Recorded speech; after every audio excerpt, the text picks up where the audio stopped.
Boa noite a todos, sejam todos muito bem-vindos mais uma vez aqui à Federação, essa casa de oração. E antes de iniciarmos as nossas atividades, a palestra da noite de hoje, eu queria começar dando alguns avisos. O primeiro deles, que no dia 18 de abril, nós teremos uma mesa redonda tratando dos 160 anos do Livro dos Espíritos. E o tema é as leis morais e a aplicação em nossas vidas, com a participação do presidente aqui da casa, da Federação Espírita Piauiense, José Lucimar, também com o presidente do Instituto de Cultura Espírita do Piauí, Raul Ventura, e também com a presença do presidente da União Municipal Espírita de Parnaíba, o Samuel Aguiar. Nós também teremos um momento musical com o Grupo Essências. As atividades iniciarão às 18 horas. O segundo aviso é o curso de dirigente expositor espírita, no dia 29 de abril, a partir das 14 horas, no Centro Espírita Nosso Lar, aqui na Avenida José Zandes e Silva. Os expositores serão Igor Linhares e Jorge Lima, da Comunicação da FEB. E o nosso terceiro aviso é a palestra de domingo, que também vai tratar dos 160 anos do Livro dos Espíritos. O Livro dos Espíritos, 1857 a 2017. A palestra vai ser proferida pela nossa irmã Guana Quelenes e também teremos um momento de arte com o grupo Faces de Teatro. Antes de iniciar, nós gostamos sempre de fazer a leitura de uma mensagem, e a mensagem da noite de hoje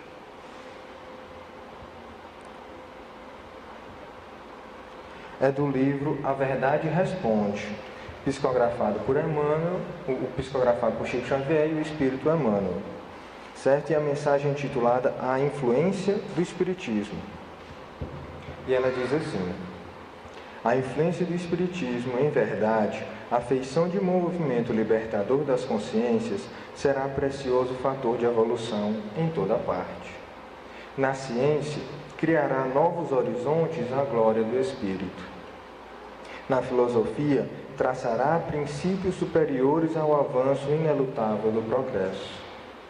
Na religião, estabelecerá supremos valores interpretativos, liberando a fé viva das sombras que a encarceram na estagnação e na ignorância. Na justiça, descortinará novos rumos aos direitos humanos. No trabalho, proporcionará justa configuração ao dever. Nas artes, acenderá a inspiração da inteligência para os mais arrojados voos ao país da beleza. Na cultura, desabotoará novas fontes de luz para a civilização fatigada e decadente. Na política, plasmará nova conceituação para a responsabilidade nos patrimônios públicos. Na legislação, instituirá o respeito substancial ao bem comum.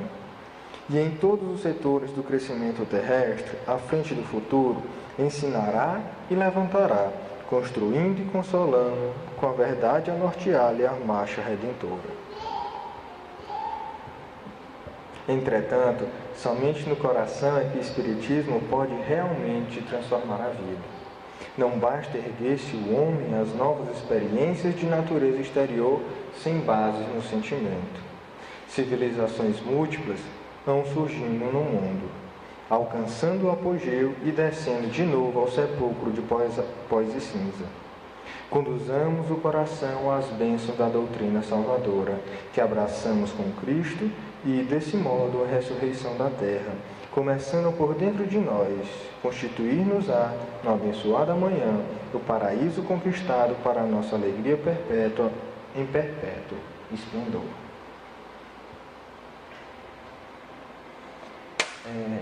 Agora vamos serenar os nossos corações e as nossas mentes, levando o nosso pensamento a Deus e ao Mestre Jesus, agradecendo essa oportunidade que nós temos aqui na noite de hoje, de procurar buscar um pouco mais os ensinos dessa doutrina maravilhosa, a doutrina espírita, que vem renovar em todos nós os ensinos do Cristo, os ensinos do Mestre, que vem nos ensinar a amar o próximo, a auxiliar o próximo sempre que necessário. Te agradecemos, ó Pai, a tua presença, a presença dos benfeitores espirituais aqui na noite de hoje, e te pedimos para iluminar e inspirar o nosso irmão palestrante da noite de hoje. Que assim seja. E agora eu chamo o nosso palestrante da noite de hoje, Matheus Marques. Vou passar isso aqui para ti.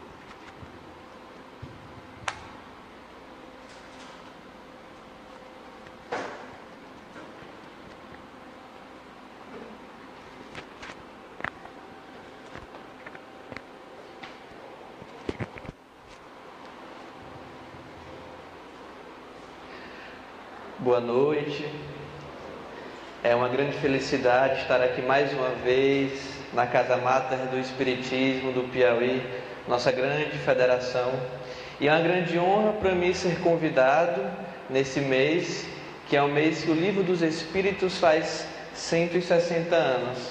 Então, é o mês em que nossa doutrina consoladora oficialmente faz 160 anos.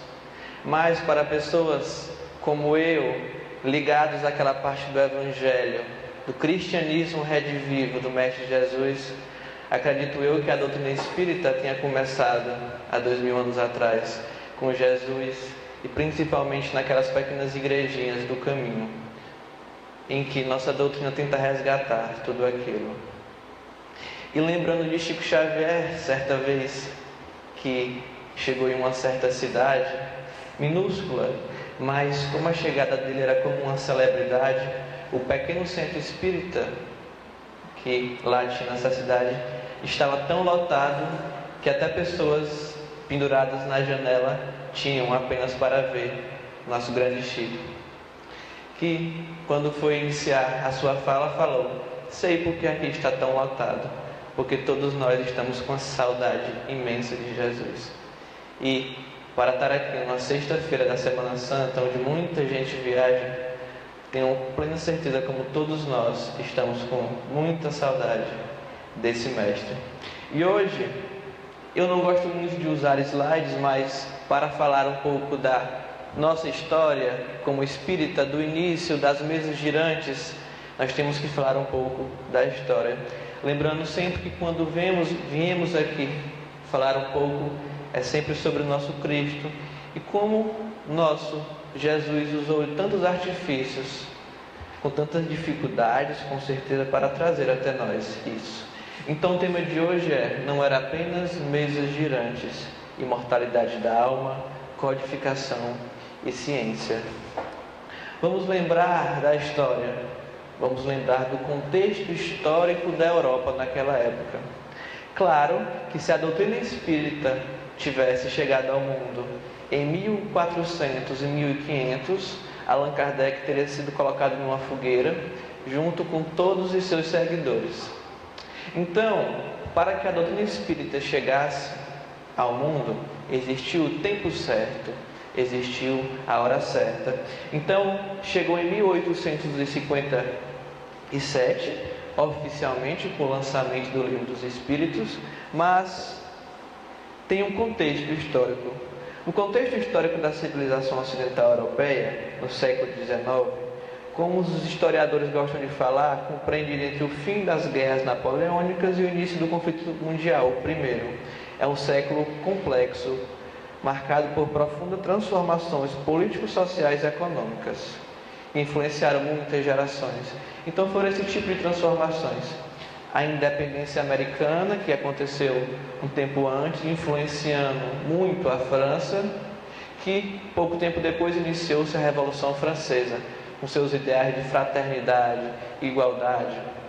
Também teve a Revolução Industrial na Inglaterra, que se espalhou por toda a Europa. Além de que os séculos XIX e XVIII foram conhecidos especificadamente, o XVIII por século das luzes e o XIX pelo século da razão. Então, historicamente, foi um momento de grandes mudanças.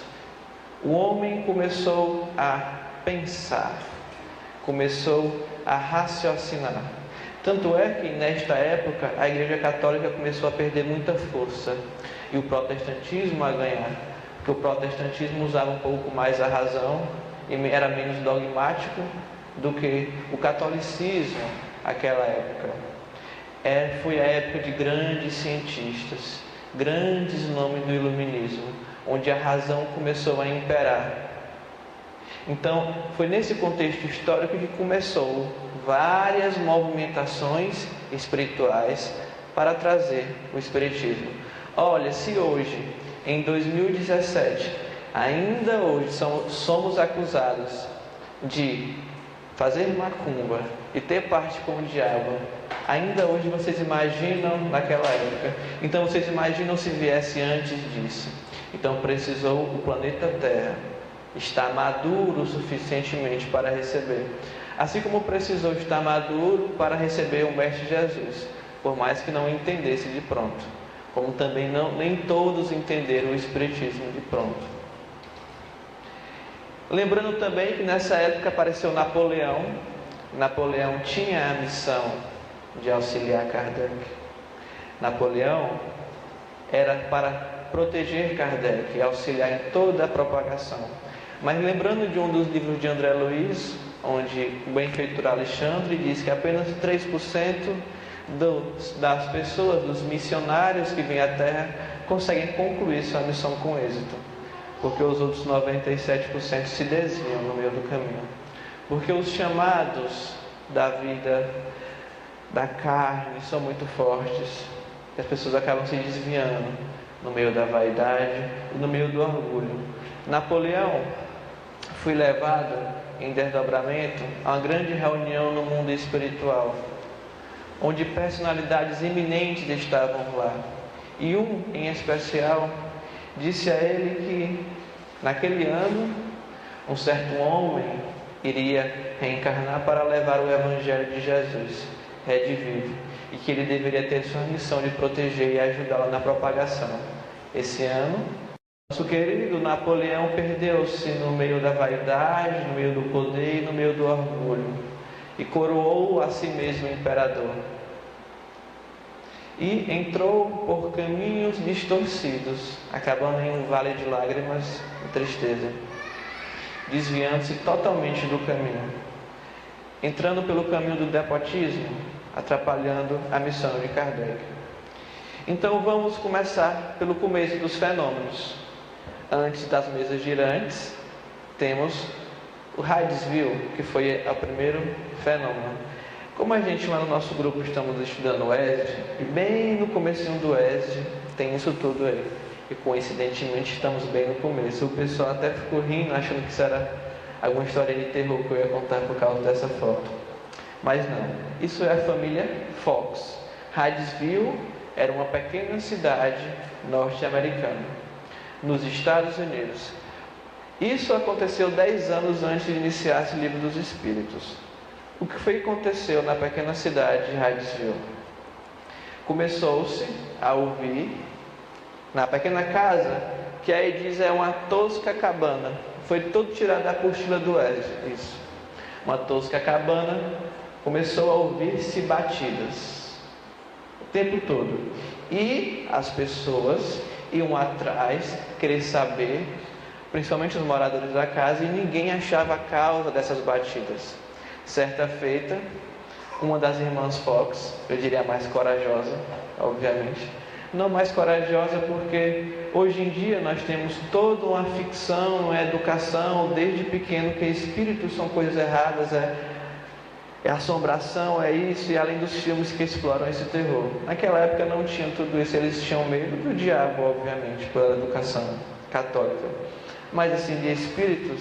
E certa feita, a corajosa das irmãs Fox pergunta: és um espírito, senhor pé rachado? Porque ela achava que era o diabo.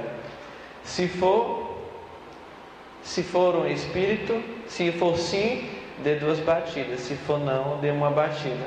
E logo as batidas foram ouvidas, 2 batidas. Então elas perceberam que tinha uma causa inteligente. E ela perguntou: você é um espírito? E ele deu 2 batidas. É o espírito do homem assassinado nesta casa? E deu 2 batidas novamente. Logo começou-se a travar um diálogo. Esse fenômeno tem no livro dos médiuns, chamado tiptologia, são os fenômenos das batidas, que são realizados por meio de médiuns, chamado médiuns de efeitos físicos. Segundo a história, as 3 irmãs Fox, tinha 2 e tinha uma que tinha ido morar fora, mas voltou, as 3 eram médiuns.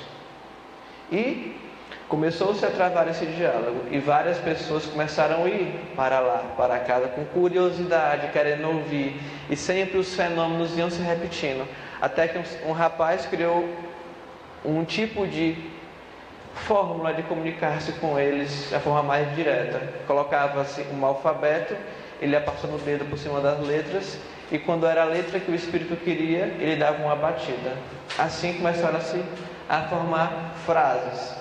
E a primeira frase foi formada depois de algum tempo com essas comunicações, foi essa: caros amigos, deveis proclamar ao mundo estas verdades, é a aurora de uma nova era, e não deveis tentar ocultá-la por mais tempo.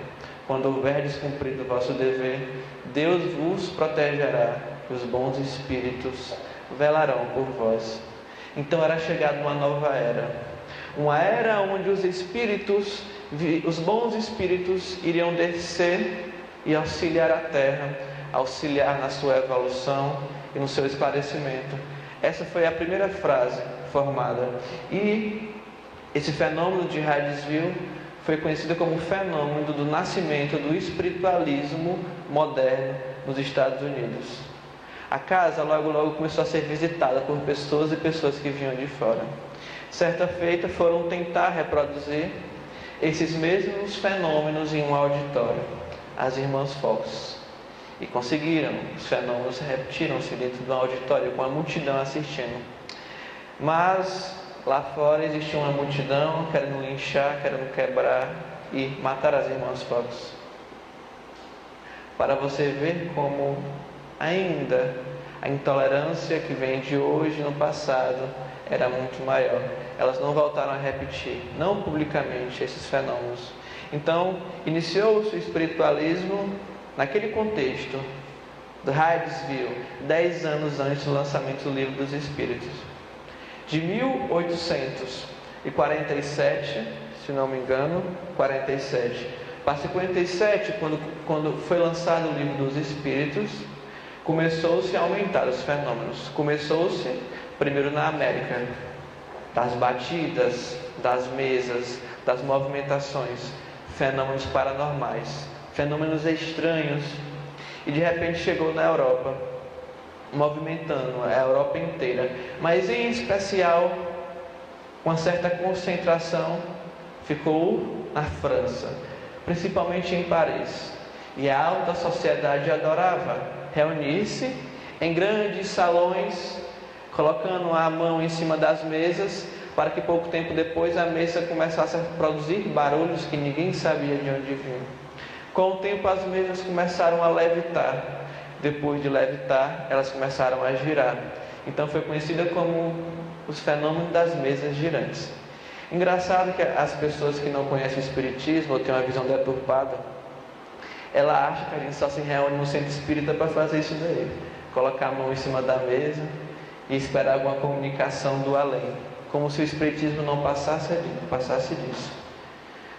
Mas nessa época, essas pessoas viam naqueles fenômenos apenas isso, apenas uma brincadeira, uma forma de passar o tempo, brincar com a mesa que gira. Com o tempo a mesa começou a dar até respostas, e aí foi uma causa que começou a preocupar. Começaram a pensar, o que é isso? Pouquíssimas pessoas, porque as outras continuavam se divertindo. Podemos separar no grupo das pessoas hoje em dia. Muitos vão a casas espíritas, aquelas que têm atendimento espiritual com uma certa entidade, apenas para ouvir alguma coisa, ou então para perguntar coisas triviais de sua vida. E já outras vão pedir auxílio espiritual. Sempre existe o grupo das pessoas que querem apenas divertir-se. Há 4.000 anos atrás, Moisés proibiu as manifestações mediúnicas por isso, porque elas não aconteciam para que que aumentasse o conhecimento, que as pessoas tivessem contato com Deus. Eram apenas brincadeiras, sortilégios, adivinhações. E as pessoas ganhavam dinheiro, existia muita troca por isso. Por isso Moisés proibiu. E como fala Emmanuel, a proibição foi acertada, pois a humanidade não estava pronta para o intercâmbio com o plano espiritual. Aí ela já estava pronta. A maravilhosa loucura do século XIX já se havia infiltrado no cérebro da humanidade, e Paris inteira assistia atônita, estarrecida, a este turbilhão férico de fenômenos imprevistos. Para a maioria, só alucinadas imaginações poderiam criar, mas a realidade impunha os mais céticos e frívolos. No início, achava-se que todas as pessoas em volta da mesa, para fazê-la girar, tinham que estar com seu dedo mindinho ligado na outra para criar uma corrente. Depois achava-se que tinha que ser um homem e uma mulher, um homem e uma mulher, alternando os sexos. Se vocês verem na imagem, é um homem e uma mulher, e todos estão com os dedos mindinhos colados. Kardec, com seu estudo, descobre que nada disso faz sentido, apenas precisa de médiums. E se um médium tiver ectoplasma o suficiente, for um médium poderoso, como diz no livro dos médiuns, precisa só de um, nem precisa de vários. Então, um médium com muito ectoplasma poderoso poderia auxiliar os espíritos a mover a mesa mais do que 10 não médiums. Não precisaria de dedos colados, não precisaria de nada disso. A única coisa que você precisava chamava-se silêncio e paciência, para que esse fenômeno pudesse acontecer. E esse fenômeno chamou a atenção do nosso querido Allan Kardec, e aí iniciou-se a codificação espírita. Mas quem era Allan Kardec? Era um homem rico, pobre, instruído ou não? Veja que tem uma diferença muito grande entre muitas pessoas e Allan Kardec. Allan Kardec era um cientista nato, inteligentíssimo, um homem da ciência e dos estudos. Podemos fazer uma comparação com Paulo de Tarso. Paulo de Tarso foi o maior propagador do Evangelho. No mundo, naquela época, existiam apenas 3 universidades, e uma ficava em Tarso. O mundo naquela época estava em crise, e muitos professores das outras 2 universidades do mundo foram para Tarso. E Paulo de Tarso estudou com os melhores. Paulo de Tarso nasceu rico e teve a melhor educação do mundo. Por isso que, como diz o Cristo, ele era o vaso escolhido para levar, porque ninguém conseguia competir com ele no pensar, no agir, no entendimento. Allan Kardec também foi escolhido assim, a dedo, um grande missionário para trazer uma mensagem libertadora à humanidade. Então ele nasceu em Lyon, em 3 de outubro de 1804, de uma família antiga que tinha características na magistratura e na advocacia. O nome dele, na verdade, era Hippolyte Léon Denisard Rivail. E ele não seguiu essas carreiras, sendo muito inclinado pela questão educativa, pela educação, pela ciência e pela filosofia. Mais tarde, ele ficou conhecido pelas suas obras publicadas no trabalho da educação. Através de sua carreira pedagógica, exercitou a paciência, a abnegação, o trabalho, a observação, a força de vontade, o amor às boas causas, a fim de melhor poder desempenhar a gloriosa missão que lhe estava reservada. Isso foi por Zeus Van Tuyl, no Grande Espírita do Brasil, a homenagem a Allan Kardec. Vejam que ele nasceu em 1804. De 1804 para 1857 foram 50 anos, então, mais de 50 anos. Então, ele passou-se bom tempo dos seus trabalhos na área da educação, até que ele começou a estudar o Espiritismo. E veja que ele passou muito tempo sendo preparado para essa missão. Como diz aí, a educação, o trabalho na educação deu a ele abnegação, deu a ele entendimento. E além disso, aos 10 anos ele foi estudar com Pestalozzi, que é este homem aí da foto. Pestalozzi revolucionou a educação naquela época. Era um filântropo que Tinha a sua escola visitada por grandes pessoas do mundo, inclusive reis e rainhas. Inclusive Antonieta do Brasil foi visitá-lo. Naquela época era comum ainda o uso da palmatória. E ele revolucionou o estudo. Trocou tudo isso. Não queria mais palmatória, não queria mais punição. Criou o estudo ensinando primeiro o mais fácil, para depois o mais difícil. E auxiliar as crianças em todo o aprendizado. Então vejam que Allan Kardec nasceu numa boa família de pessoas formadas,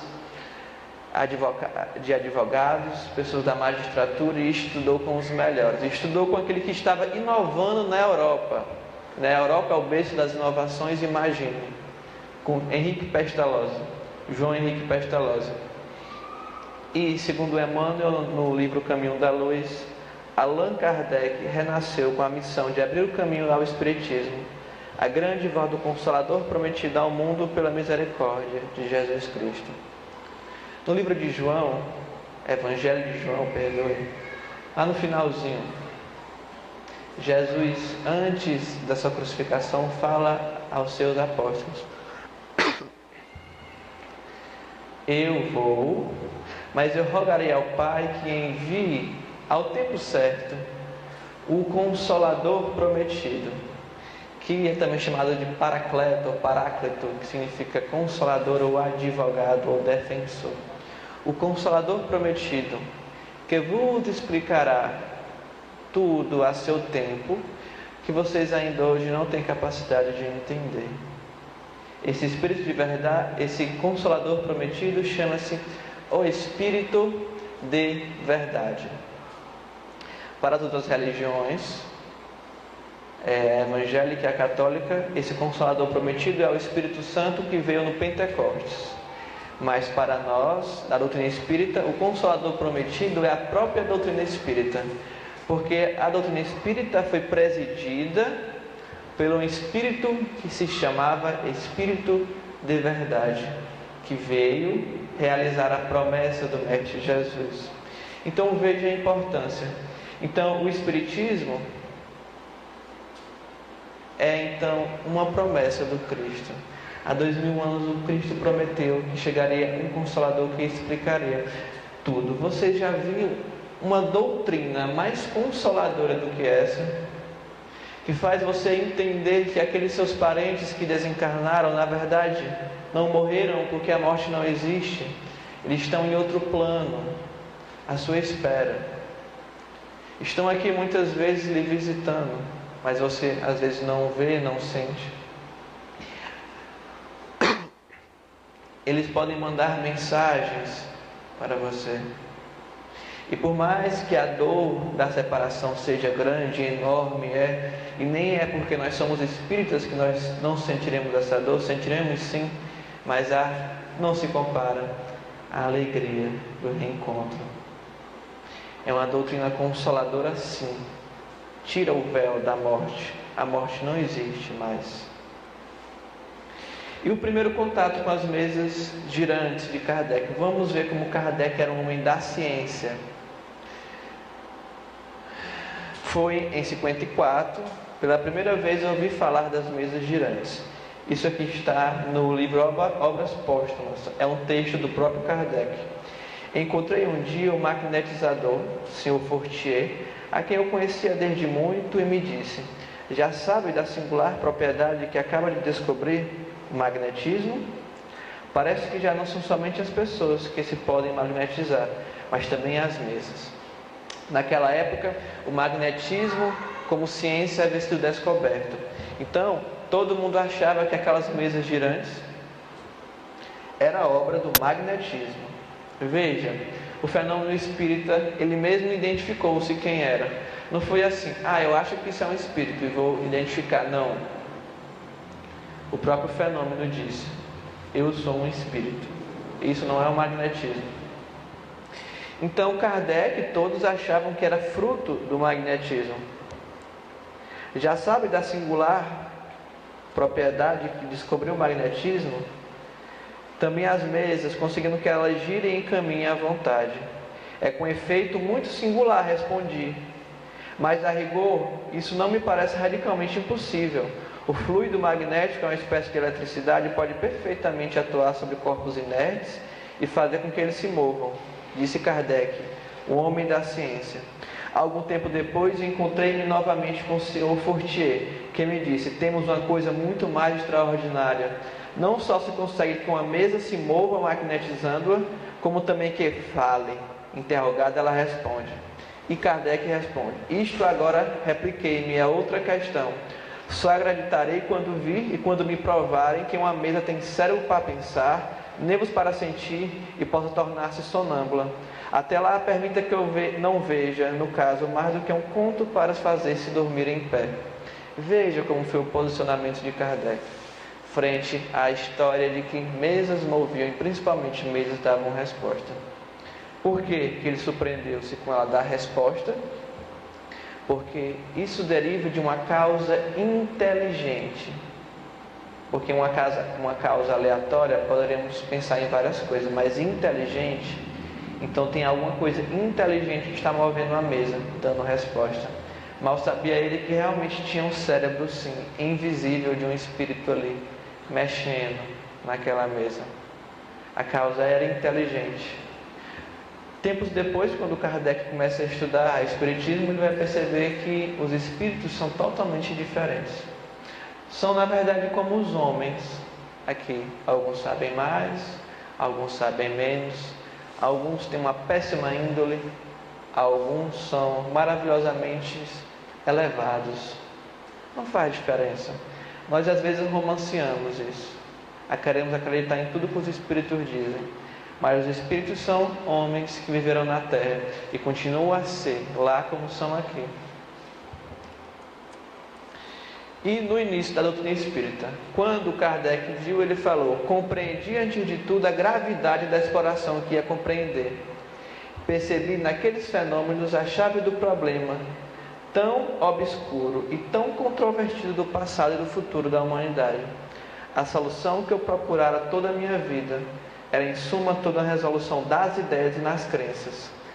Fazia mistério, portanto, andar com maior circunspecção e não levianamente ser positivista e não idealista, para não deixar se iludir. Veja o que é um homem da ciência.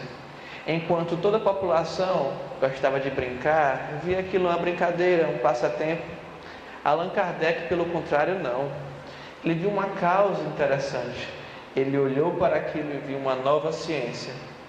Logo mais ele vai falar: as ciências do mundo não têm o direito de dizer nada sobre o Espiritismo. Porque naquela época, lembremos que tinha apenas matemática, física, sociologia, poucas ciências. E, por exemplo, a ciência hoje que estuda o Espiritismo, a física quântica principalmente, não local, que entende mais o nome energia e consegue entender um pouco mais de vibração, de tudo isso que nós falamos aqui. Naquela época, a física quântica não existia. Ela começou os seus primeiros passos em 1900, com Max Planck, com Bohr, com outros estudiosos, e hoje só que ela está entrando no Espiritismo. Naquele tempo existia só a física mecânica, aquela física de Isaac Newton, da maçã que caiu na cabeça dele. Então, nenhuma ciência era capaz de justificar aquilo ali. Então ele pensou: bem, nenhuma ciência é capaz de dizer nada sobre o Espiritismo. Então, aqui é o nascimento de uma nova ciência. Não são apenas mesas girantes. Além de codificação, também é uma ciência para explicar todos os fatos. E depois ele vai dizer no Livro dos Médiuns: olhe, se antigamente esses fenômenos eram conhecidos como fenômenos paranormais, mas hoje foi descoberta e foi dita uma nova ciência, que é o Espiritismo. Então, se já existem leis que expliquem tudo isso, se já existem leis que façam nos entender como uma mesa gira, como ela dá resposta inteligente, isso não é mais paranormalidade. pois paranormal é algo que não é normal. E se já existe uma lei que explica, isso é normal. Veja o entendimento deste homem, não é mais paranormal, é normal. Existe uma ciência. E ele usou apenas uma coisa das ciências vigentes naquela época, que foi o método experimental. Ele não acreditava em tudo que os espíritos respondiam. Para falar nisso, ele começou a comunicar-se através das irmãs Bodin. E no início era a resposta através das mesas girantes. Eles fizeram um alfabeto no chão e as mesas iam batendo tanto de vezes que elas queriam representar a letra. Depois foram fazendo mesas bem pequenininhas com um lápis na ponta. E as médias colocavam as mãos e os espíritos mexiam a mesa com o lápis e iam escrevendo. Aí ele percebeu que aí não tinha como ter intervenção do médium. Tempos depois tiveram a brilhante ideia de colocar um lápis na mão do médium e ele escrever. Lembrando também que Allan Kardec não era médium, tá? Então ele usou essas duas irmãs e alguns outros médiuns para obter respostas em comunicação, através da psicografia. E o método experimental, o que foi que ele fez? Pegou comunicações de diversos médiuns e comparou, fez análise para entender o que era aquilo. Foi nisso que ele entendeu que os espíritos, na verdade, são apenas almas e espíritos de homens que morreram. Alguns inteligentes, alguns nem tanto. Alguns honestos, alguns nem tanto. Alguns gostavam apenas da brincadeira e da chacota. Foi o método experimental. Ele observou até tirar conclusão. Formulou hipóteses para explicar. E as leis que derivavam das suas explicações justificavam tudo aquilo que estava acontecendo. E ele também criou algo, foi o controle universal dos espíritos. Como era? Ele fazia uma pergunta a um espírito e o espírito respondia. Ele fazia a mesma pergunta a mais 9 espíritos e só aceitava a resposta se fossem iguais. Porque se fossem diferentes, estava errado. Tinha alguma coisa estranha. Foi assim que o livro dos espíritos foi feito, questionando espíritos. E ele questionou vários espíritos a mesma pergunta e olhava a resposta. Se tivessem diferentes, era descartado. Se tivessem todas iguais, tinha passado pelo controle universal dos espíritos. Ora, como é que um médium ia saber? Ele ia em Paris e fazia essa pergunta a um médium na sessão de psicografia. E em outra cidade, em outro país da Europa, fazia a mesma pergunta. Esses médiuns não se conheciam. Aliás, naquele tempo não tinha internet, tinha apenas carta que demorava para chegar. Então não tinha como outro médium saber a resposta que um espírito deu ao outro. Assim ele usou a ciência. Aí ele percebeu que realmente era uma causa inteligente, realmente eram espíritos. Como é que eles davam respostas iguais, em médiums diferentes e tão distantes? Assim foi feito o livro dos espíritos.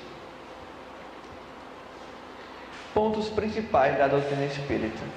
No item 6 do livro dos espíritos tem os tópicos principais. Primeiro, Deus é eterno, imutável, imaterial, único, onipotente, soberanamente bom e justo. Então os espíritas, vocês e eu, nós acreditamos nisso, na teoria. Na prática, às vezes, não. Então, Deus é eterno, Ele é imutável, Ele é imaterial, então Ele não é um homem. E nem é velho, nem fica no céu. Ele é único, não existe mais de um Deus. Ele é onipotente.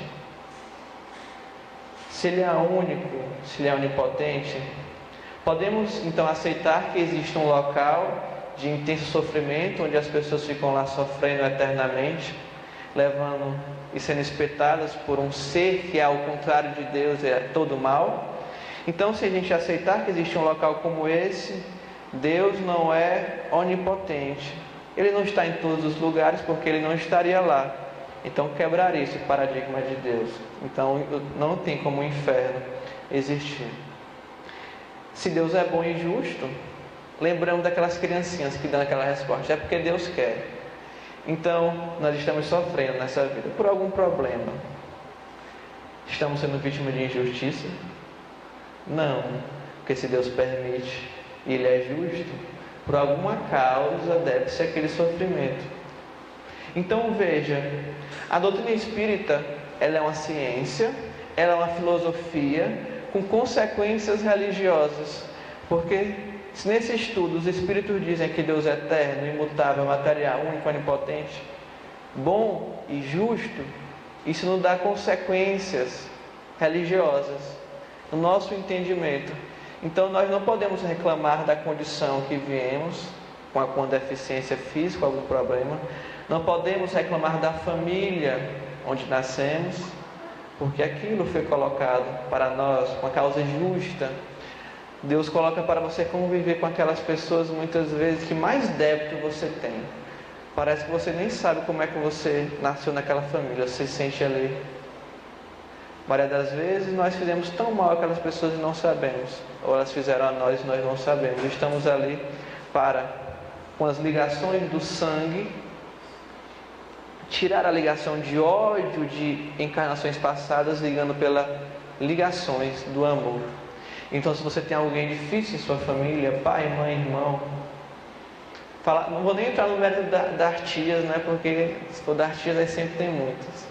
Mas vamos nos esforçar para ter essa oportunidade. Deus deu essa oportunidade da gente fazer essas ligações de amor. Vamos nos esforçar. O espírita, como diz Bezerra de Menezes, tem que tirar muito daquela ânsia de ser compreendido. Tem que fazer como Cristo disse: dar sempre, auxiliar, antes de querer ser auxiliado. Então, os espíritos disseram isso. Falaram também que existe um mundo espírita, ou mundo espiritual, que eu prefiro dizer mundo espiritual. É um mundo normal. Então, esse mundo que nós estamos é anormal. Não.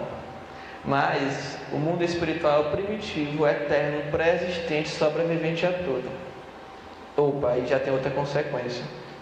Então quer dizer que essa vida material que a gente vive, todos nós vivemos, não é nossa vida principal, não é nossa vida primitiva. As pessoas falam, mas só se vive uma vez, vamos aproveitar a vida. E sempre o aproveitamento é ligado a alguma coisa material, a algum excesso. É o excesso do sexo, o excesso das bebidas, o excesso de alguma coisa que vá engrandecer a nossa vaidade. Então temos outra consequência aí. Essa vida não é nossa vida principal. A vida espiritual é a principal. Aí um Galileu, 2000 anos atrás, fala: não entesoureis tesouros sobre a terra, onde a traça e a corrosão consomem, e onde os ladrões arrombam e roubam. Entesourais, ao contrário, tesouros no céu, onde os ladrões não roubam e nem as traças não comem. Porque o mundo espiritual é o mundo de verdade, é o eterno. Então por que você vai se esforçar tanto, vai brigar tanto por coisas materiais, se elas se acabam, e você não luta nada pelos tesouros espirituais, que são os eternos? Isso aí está explicando o que o Cristo quis dizer com aquilo. Então, entesourais tesouros no céu. São chamados de virtudes. São aquilo que você não leva, aquilo que você leva para a vida espiritual. Porque você morre, o seu corpo fica, o seu dinheiro fica, suas roupas ficam. Há mendigos que desencarnam e vão direto para os planos espirituais, para o nosso lar, como vocês já assistiram. Vão direto ali para o nosso lar. Mas tem tantas outras colônias. E tem tantas pessoas com condição financeira que morrem e ficam lá pegadas com a roupa, com os sapatos, com a casa, com o carro. Na verdade, não é nem ela que é dona das coisas, é as coisas que são donas dela. Então, temos que ter esse entendimento que nós possuímos as coisas, mas nós não podemos se apegar. E não podemos também deixar que as coisas nos possuam. Temos que ter esse sentimento do desapego. Aí ele fala do mundo visível.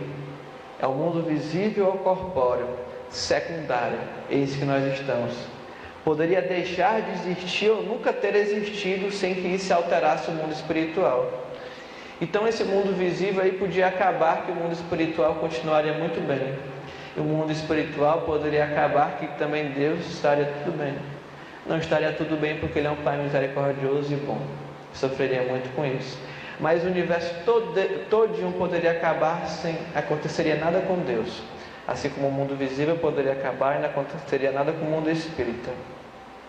E aí Kardec vai falar, as primeiras ciências que surgiram para estudar o mundo visível, que é o mundo que fere os sentidos. A seu tempo e a seu termo veio a ciência para estudar o mundo espiritual, quando os homens tivessem um pouquinho mais de entendimento.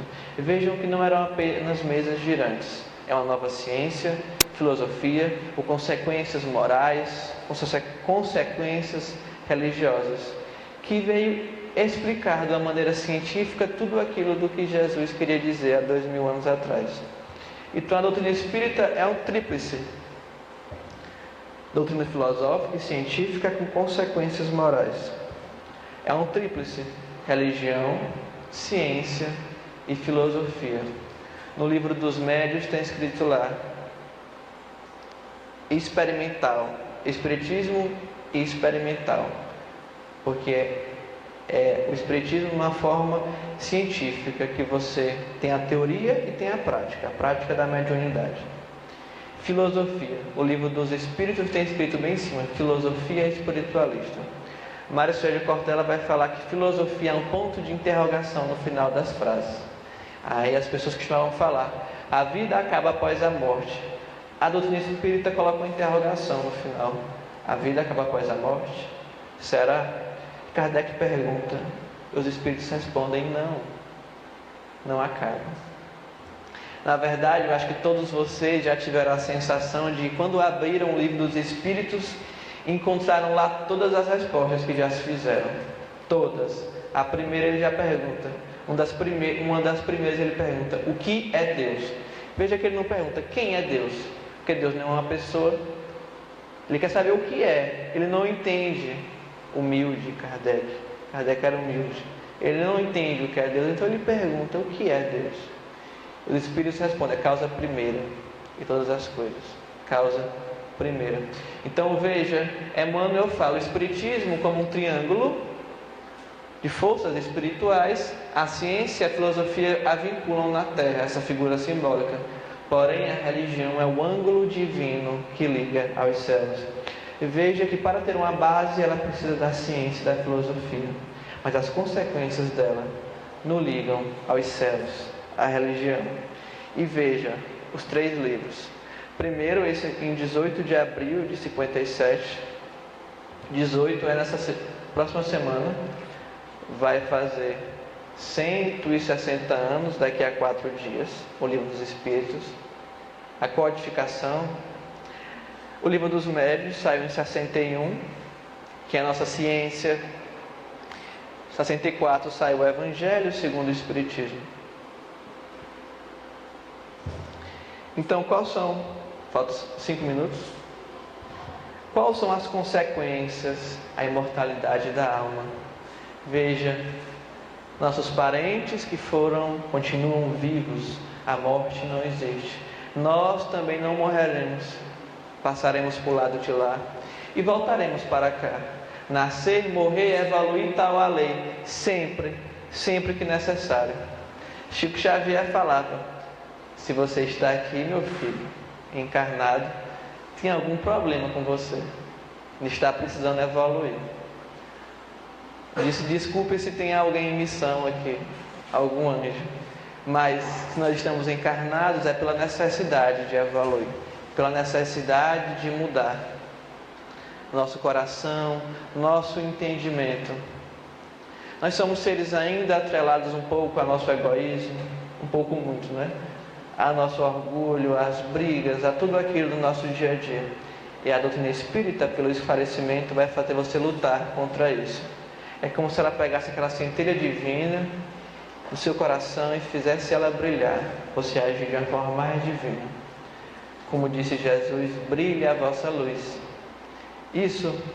E vejam que vai aumentando e, por exemplo, os chakras deles são quase apagados e vão começando a brilhar. Até que o último, ele começa a brilhar nos chakras superiores, chamados centros de força por André Luiz, em contato maior com o mundo espiritual. E já que está faltando 5 minutos, eu queria falar um pouco sobre o Espírito de Verdade. O Espírito de Verdade, que uns dizem que era uma pleiade de espíritos que presidia a codificação, outros dizem que era Jesus, outros dizem que era um espírito evoluído que estava auxiliando a codificação. Bem, antes de lançar o livro dos Espíritos, Kardec estava em casa quando muitas batidas fizeram-se ouvir nas paredes e no chão o tempo todo. E quando Kardec ia procurar as batidas sumiam. E quando ele voltava a fazer seus estudos sobre o Espiritismo, as batidas voltavam. E aquilo durou até o momento que ele foi dormir, várias horas. Na hora que ele estava estudando o Espiritismo, escrevendo, começava a bater. Quando ele parava e ia atrás do barulho, o barulho acabava. E no outro dia ele foi até a casa da senhorita Baudin fazer uma reunião mediúnica e perguntou ao espírito que se apresentou.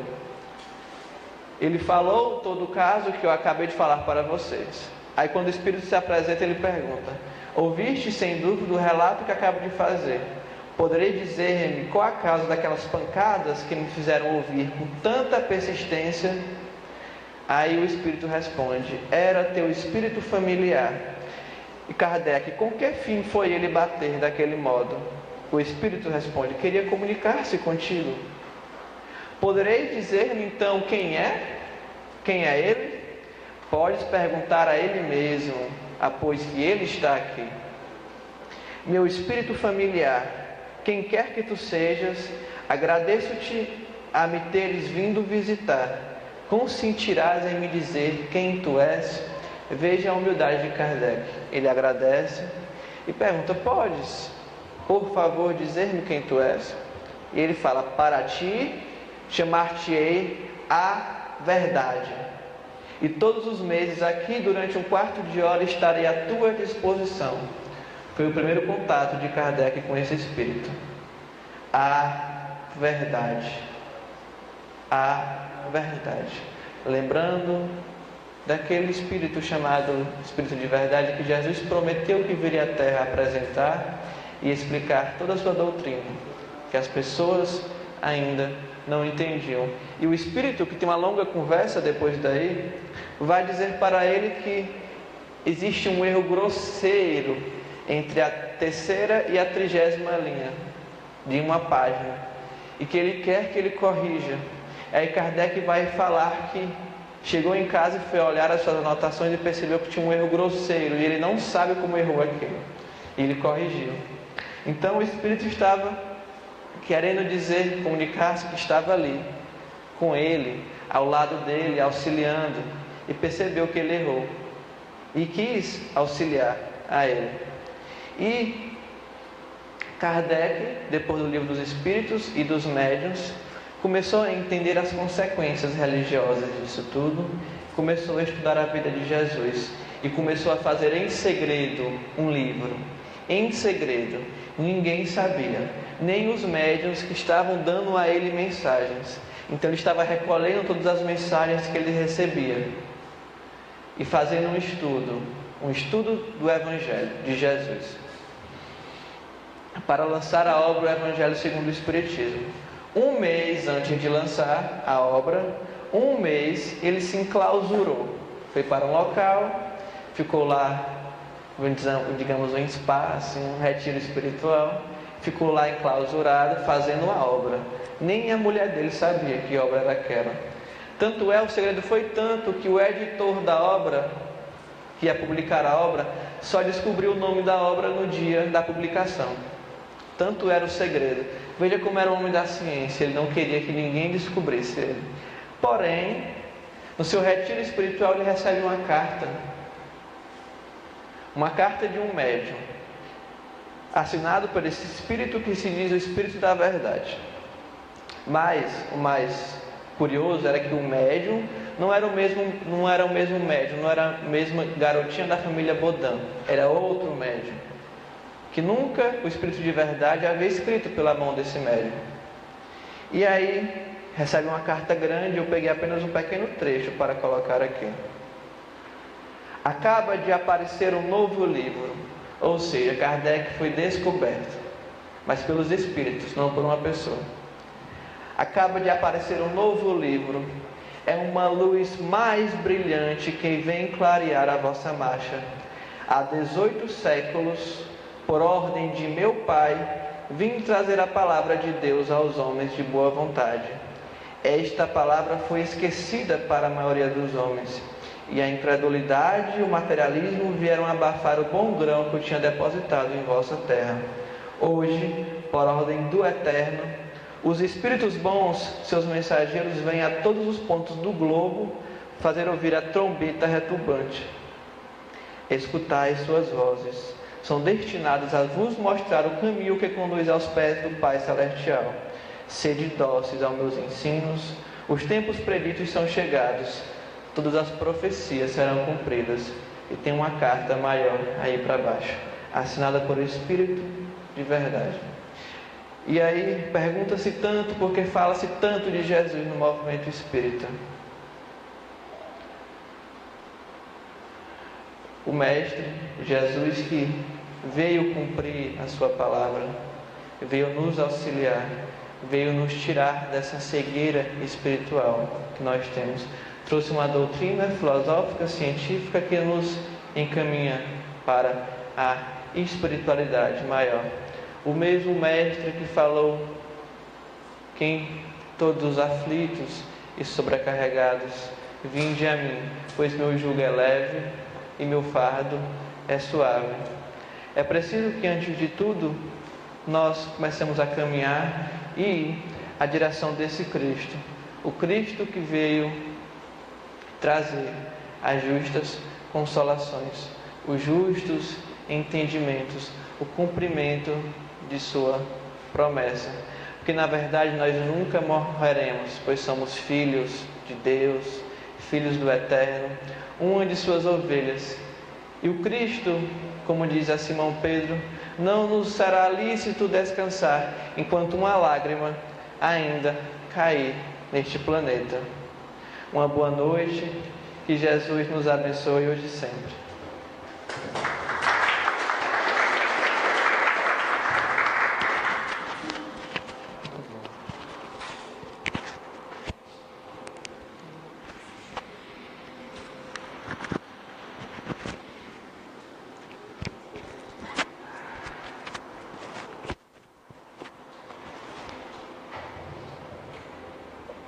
Agradecemos ao irmão Mateus pelas palavras aqui proferidas, por essa palestra belíssima, nos trazendo um entendimento maior sobre como surgiu a doutrina, como nessa doutrina maravilhosa foi codificado todo o processo pelo qual passou, mostrando o seu tríplice aspecto.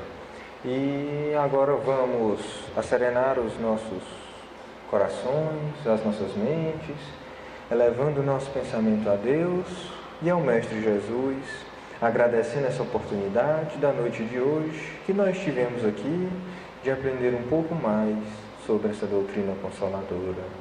Agradecemos a presença dos benfeitores espirituais derramando o bálsamo de amor sobre todos nós. E pedimos para o Mestre Jesus nos acompanhar aos nossos lares, para que retornemos em paz, serenos e tranquilos, levando os ensinos e esse amor para os nossos familiares que lá nos esperam. Que assim seja. E só um aviso, nós teremos